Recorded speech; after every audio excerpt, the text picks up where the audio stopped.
Hi, welcome to Creative Current. I'm Kelvin Han Yee, and I'm sitting here with a glass of Cabernet Sauvignon and a very lovely young woman, an actress here in LA, Miley Yamamoto. Yes.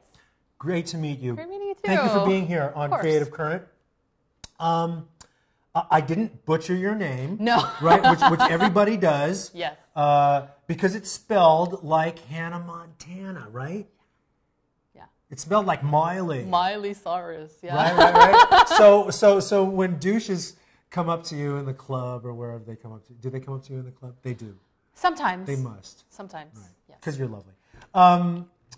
Cheers. Cheers. Is it good? Do you like it? It is really good, yeah. It's good. It's from Le Pour House here in LA. They provided the wine. I'll plug it at the end of the show. But let's start off with talking about you as an actress. Mm-hmm. Now, you were born and raised in Los Angeles. I was. Yes. So what the heck is wrong with you? I don't know. Right? Because I should have known. You should have known. Right? You should know better. You're from here. You know how this works. People that grew up in Los Angeles never do the acting thing. No. I think what happened was that I stepped away from LA right after high school. I went to Japan for a while to get to know myself. And I wanted to change perspective, and I wanted to get to know my culture better. I feel like... Your culture? My Japanese culture. I felt like I... But you were born here. I was. Right. I spoke the language, but it got to the point where it was like... But you didn't feel like you were Asian enough? No, that wasn't it. I felt like I just didn't know because we're going to get anything. into that a little bit later. Yeah. Right. The fact that the industry has this idea that you need to be Asian enough. Asian. Yeah, right. Yeah. Or that you're not Asian enough or whatever. But in fact, you have the genetics of a Japanese person. You were born here in America and you went to Japan.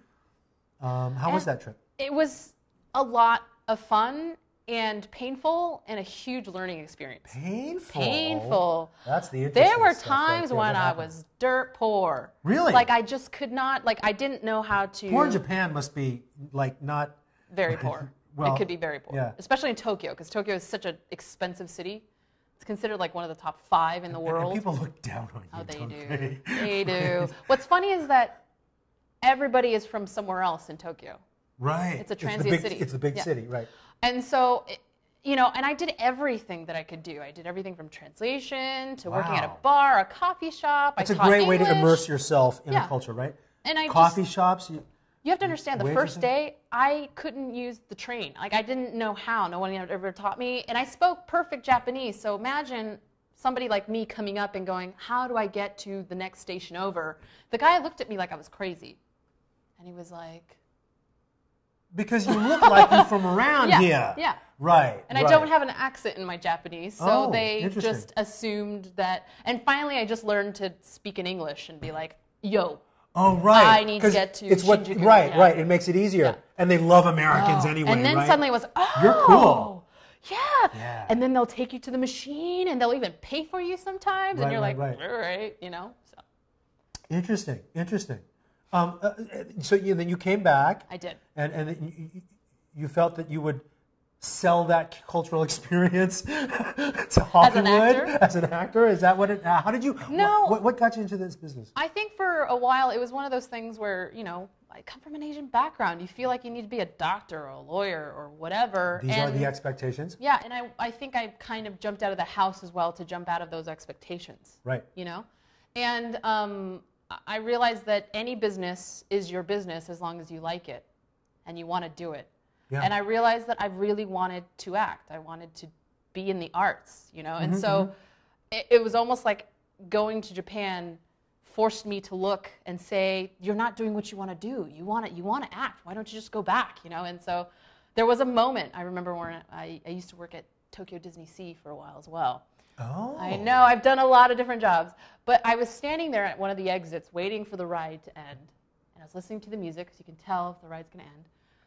And I looked out and I saw all these people walking by and enjoying this Thursday afternoon. And I just went, I think I'm ready to go back. Oh. And I just went, I'm done with my portion. It just happened. It was like a moment inside me where I just felt content. So you come back here. I came back here. And you start a career as an artist, a performing artist. It was hard. I had to relearn the steps in LA. Like, I had never grown up as an adult in Los Angeles. And it's different from Tokyo. So I had to relearn that. And then the culture is different. So I had to go out and buy my own car. I bought a great car for $400. So it's off like my first acting job. So it was. So it's like you were like an out of town actress coming in here suddenly. like from Duck Butt, Montana. Or Tokyo, Japan. Miley Cyrus. Miley Yamamoto. Hello. From Duck Butt, Montana. You know what? I love that she made it big, though, because suddenly I have something else to talk about. At auditions, I walk in and I don't... people butcher your name. They butcher my name, and I don't fix them anymore until you do the slate. Oh, you don't tell me that. No. So basically, they're calling me like, Miley... You fix on camera. That's on brilliant. Camera. So basically, they go, start your slate, and if you want to be an actor, you got to learn what a slate is. You say your name, and then sometimes you go for profiles. Stand there. Yeah. Yeah. Sometimes they have you put a sign a up number. there or a number or something like that they can refer to later. And so I learned that the best litmus test to see if a casting director liked me, even maybe if I didn't get the part last time I saw them, is when they say my name right the next time. Yeah, sure. Suddenly, absolutely. If it's stuck. Yeah, then it's I know that I did a good job last time. Absolutely. So I don't fix them. And then they apologize, actually. And it gives you a great action because you're always at a loss for what to do. They kind of tell you to. They turn on the camera and they kind of tell you, "Well, do something." Yeah. Right. So it gives monkey you this dance. Is what it's the monkey dance. Yeah. So, what kind of experiences did you have in these rooms? Because I know something about you now. You are an artist who is creating your own content, and you kind of have your own voice, and there's something a little bit, I don't know, badass and angry about your personality. Well, mostly, really, I was always a tomboy. I was always the one when I was younger who was running around with the boys, A lot of the parts that you play are badass women with guns and who beat people up. It happens. I noticed that. I've been creeping on you on the internet. But what I've realized as an actor is that it's not what they typically want Asian actresses to be. And so what you are, what I am, right? And you're how a little I out come of the box, a little bit, and a little out of the geisha box. And I had to look at myself and say, what can I do now? What can I do now to prove myself? I can't at their level. I can't just walk in and be like, let me audition for. It's rude. It is rude. And it's so not how it works. Not how this game works. What I can do is create something myself and then have them come to me because they want something from me on that level. So the game has changed, hasn't it, for us actors, for us performing artists? Yeah. The platforms have changed, right? Mm-hmm. We no longer have to go to the network. We no longer have to even go to cable, right? Yeah. It's the internet now, and it's much more accessible for us. Yes. Right? It's cheaper to make productions. Right. A lot more people have equipment. Everything is possible, I think. Some YouTube vids have more viewership than anything on television. And they could be anything from playing a triangle to talking about cooking while drunk, It's amazing what's out there and what people will watch. Really bad vids about Mohammed are starting wars. Yeah. Yes. So you've been doing some things on the internet. Yes. Okay. You've been involved in some series, web series, I have. episodes, things like that. Tell us about that. Well, it started out doing, kind of hosting positions, and then I realized, really? I'm doing right now. Maybe there's a future for me.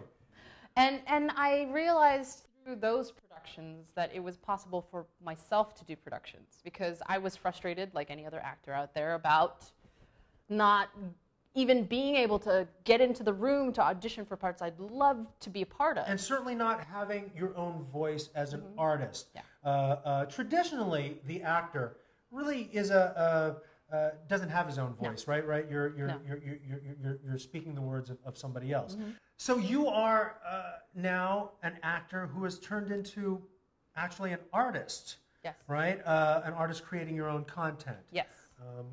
And you're doing that now. Yes. And you're right in pre-production for. Yes.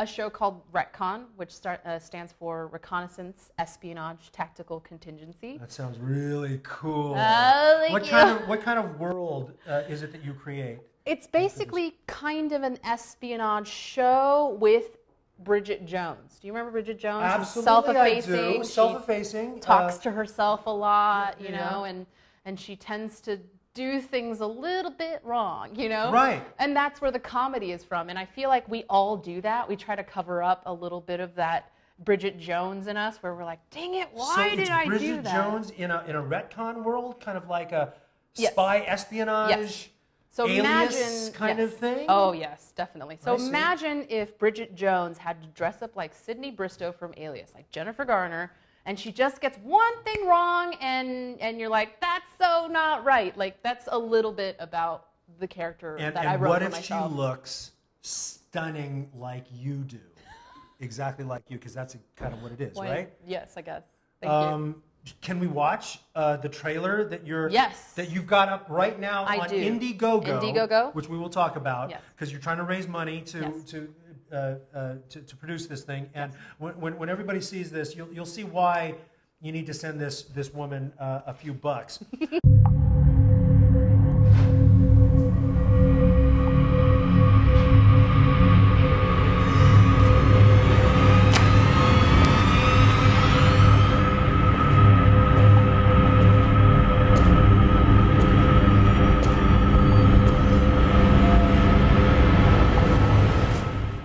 Hi, my name is Miley Yamamoto, and I'm the writer, creator, and star of RETCON.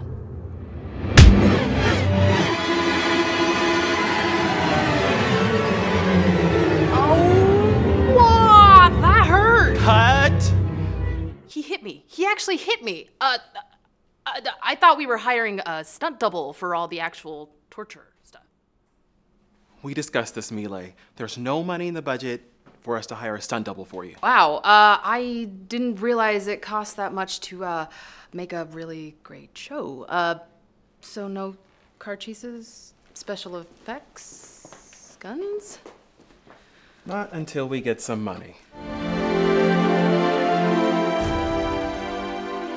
Well, ladies and gentlemen, there you have it. Looks like we're gonna be needing your help in order to get this thing going. Be sure to visit the RETCON Indiegogo page to help out. And donate so you can see more of this. And this. Be sure to claim your perk and help make RETCON a reality.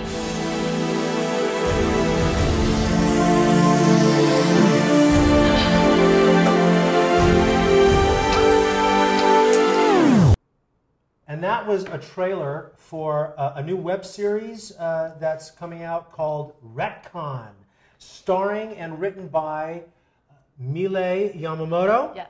And also produced and written by Teresa Jusino. Teresa Jusino. Yes. That was a very exciting trailer. It kind of hits you in the face. Does it not? I hope so. That's not I even hope a pun. so. I'm sorry. No. Well, the thing is, we knew that we were launching this on Indiegogo, and I remember sitting there at a cafe and we were discussing like, we don't want to do the typical give us money because everybody does that. The sincerity thing. Yeah, and right. the That's one everything thing, but sincere. Yeah, and the one thing we wanted to show was what kind of production value can we give you once we get that money. It looks very good. Thank you. The shots look very good. The acting looks very good. Lighting is good. Sound is good. Sound is the first thing that messes you up on an indie production. Okay, so you're launching this on Indiegogo. Please remind our audience what Indiegogo is if people don't know. It's a crowdsourcing platform. Yeah, crowdfunding. Basically, crowdfunding meaning you put something out there, you beg for money. If people like you, they send you a few bucks or more. It's basically taking the middleman out of production. It's the creators going directly to the public and saying, hey, we've got this great thing. If you want to see more of it, help us fund it, and we will give you what you want. By the way, presidential administration, this is the kind of thing that is stimulating business in America at a time when we're in free fall, right? Yeah, it's true. Economic free fall. A lot of people starting businesses this way, right? So how much more time do you have? Right now we're taping this on September the 13th, 2012. You have maybe 20 days? 20 days. Yeah, a little give and take on 20 days. Mm-hmm. Yeah. Right. How much money are you looking for? We're looking for 30,000 right now. 30,000. Yes. That's not a whole lot of money, folks, to make. It's really not. To make something that looks like what you're trying to make, and to make something that says what you're trying to say. Now, the trailer is sort of completely the opposite of the sincere begging for money type of thing, right? Now, but that's fun of it, yeah. Well, that's because RETCON is kind of the opposite kind of thing. Yes.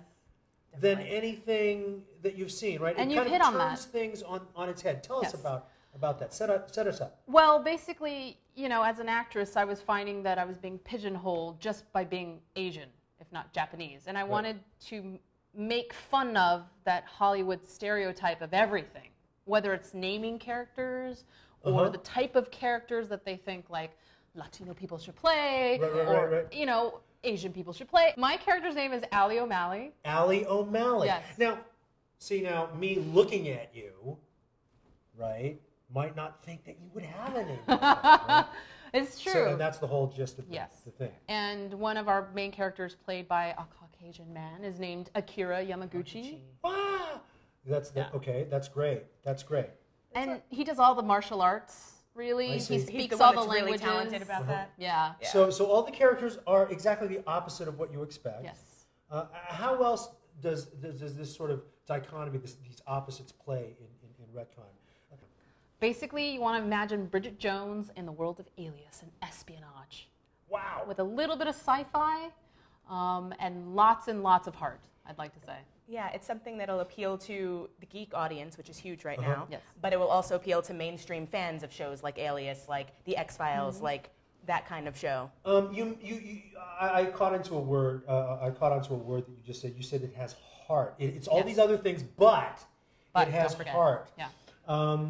We were talking a little bit earlier about the genesis, the development of this project over the period of something like 2 years, 2.5 years. A little over 2 years. So this has been bouncing around in your guys' head for a while, and it has a heart to it, and maybe that's something that you discovered along the way. Yes. Maybe originally it was going to be something a little bit more, sarcastic and. Definitely, I think the first version was a little bit more like, what can I do at that level, which was get my flip cam or something and shoot with my friends, and it was more sketch comedy, slapsticky, more SNL. And then through very much like internet content is I mean, is that's nowadays, what it right? was. Of course, right? And let me also say that you have a large presence on the internet, and well, I mean, a large enough presence. Yes, and we had talked about this in the last segment that the business for us actors is changing. Yes, definitely. And that perhaps the internet the internet has its own personality, sort of. It does. And that perhaps that informs your characters and your writing and your art and your personality, because there's something a little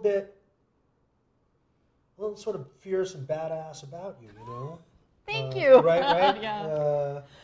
I have written a lot of things for myself to do, I realized, and a lot of my friends who read it were like, you realize you're doing parkour in this. And I'm like, yes, yeah, but these are things that I'm interested in. And it was interesting because within the genesis of it being a SNL type skit to what it is now, which is a 30-minute dramedy that could go on television in a sense. We were thinking so just a show. Teresa, and you speak to this as well. Yeah. You're really now pulling it out of the internet genre type of thing and really trying to make it something a little bit more. And why are you trying to do that? And do you think it's going to work? And you think of how people watch television now. They watch it on Netflix. They watch it on Hulu. They're sitting down to watch 30-second, hour-long show, 30-minute, hour-long shows on their laptop, on any device of choice. Right, yeah. So the thing about people having a short attention span is 5 years ago. Like now, people are watching all of their television on various devices. So we don't see this as a problem. And I think what matters, like I said, we're going to go back to heart, is that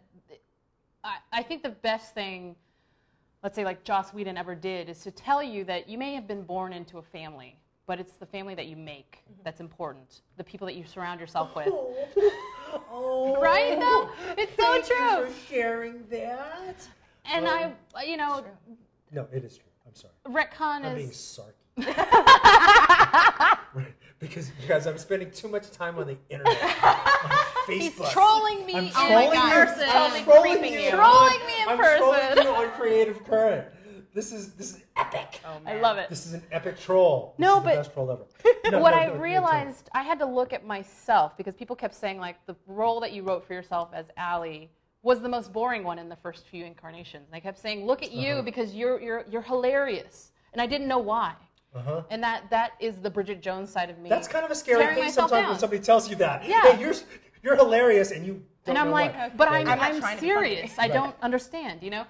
And so I had to really look at myself and the people around me and how I interact with them, and then... And find yourself. Yeah, and discover in essence. who you are and what that voice is. And no, one of the reasons why, because I came in after, all those first incarnations of it being a sketch show and stuff. I came in long after that. I read her current pilot. And the reason why I wanted to be a part of the show was because it really speaks to everyone. Like, the character of Allie is pretty much everybody who's ever, like, wanted to do something really well and falls just short. It's like everybody who's trying to be the best, most badass version of whatever their career is, and is just quite not good enough. You're me. You're me. Right? I get you. I totally understood that, and that's what her interaction with those characters in the show is exactly that, and I feel like everybody will be able to relate to that. Yeah. Absolutely. I totally get that. I totally get that. It is the journey of the artist, of any artist in any métier, to look into that mirror, and it takes courage, doesn't it? It was scary. There were times when it took me months, I think, after I got that note. It took me months to really just think about it, and it kind of hurt. It was so funny because I would show my friends these scenes, and they would be like, is this really how you see yourself? And they would be like, you don't know. You're better than that. And I'm like, oh, how nice. But I'm like, but that's how I see myself fitting into, at least at the time, into the world, because it was like I felt like I was struggling, but I couldn't do anything against this current. I was fighting it, and I was just truthfully writing what I thought I saw the world, and that's not how people see you, though. Not necessarily, but certainly when you go to the place that is the most truthful, the most painful, the most awkward, that's the goal. Yeah. That's it. That's the stuff right there. Yeah. So, right, and it takes courage to go there. Whenever I write anything that scares me, I know I'm on the right track. Right. Something that makes you a little uncomfortable, something that you don't know that you're going to save.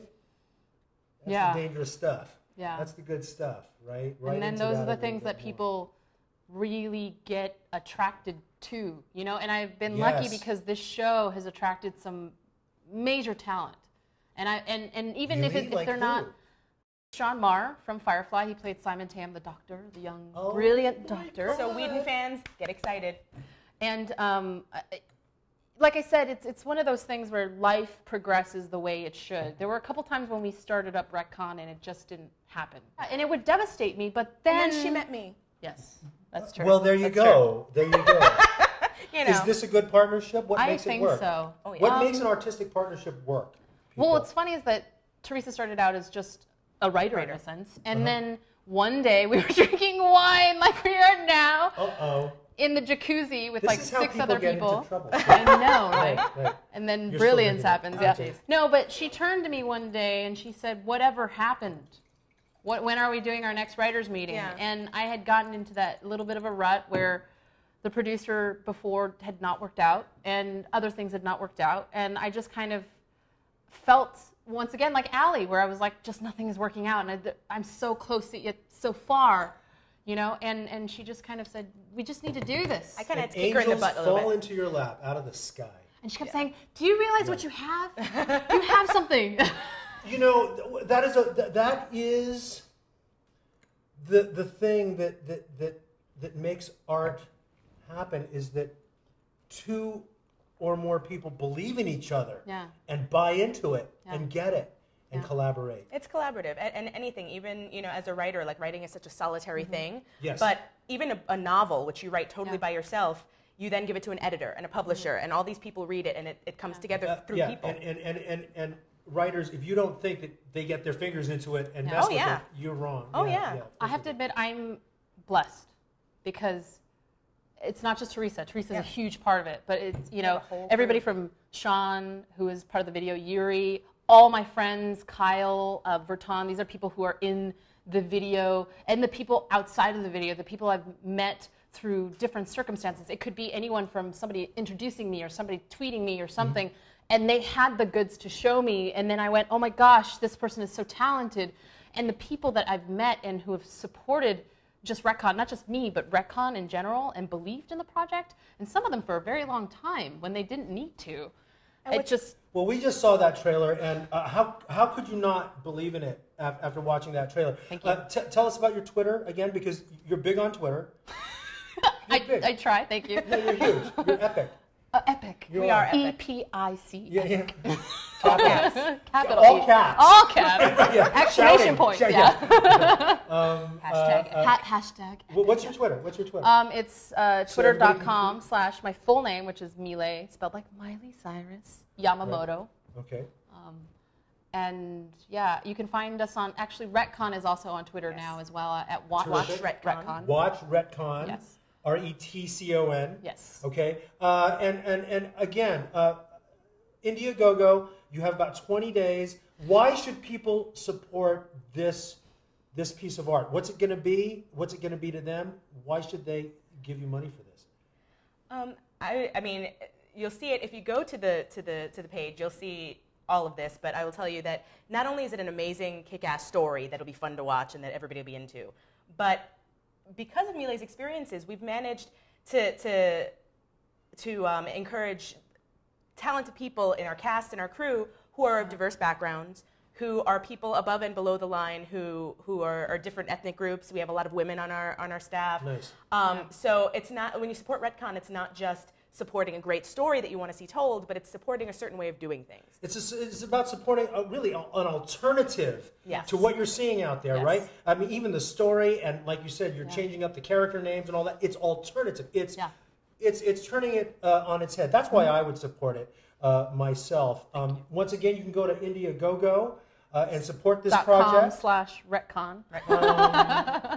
Is there anything else that we need to talk about? Give us your website. It's actually just watchretcon.com. We're also on Facebook. /WatchRetcon. And if anything, as a fan of stories and science fiction, I'd like to think that there are times when you sit there and you want to see a great story. You want to see great people working together and seeing just some magic happen. Yeah, and I'm hoping, you do. Yeah, I want to see that. And I'm hoping to bring everybody's talents that I've managed to meet. I'm getting teary-eyed thinking about it. All right. Before you cry, we're going to get out of here. Support this project, folks. Go to Indiegogo, look up RETCON, send them a few dollars or a few dollars more. We'd like to thank Lepore House right here in LA. It's been a pleasure with Miley and Teresa. Thank you. I'm Kelvin Han Yee. Watch me on the season premiere of The Mentalist in about 10 days, I think. Look for it. You've been watching Creative Current here on LAArtstream.com. Good night.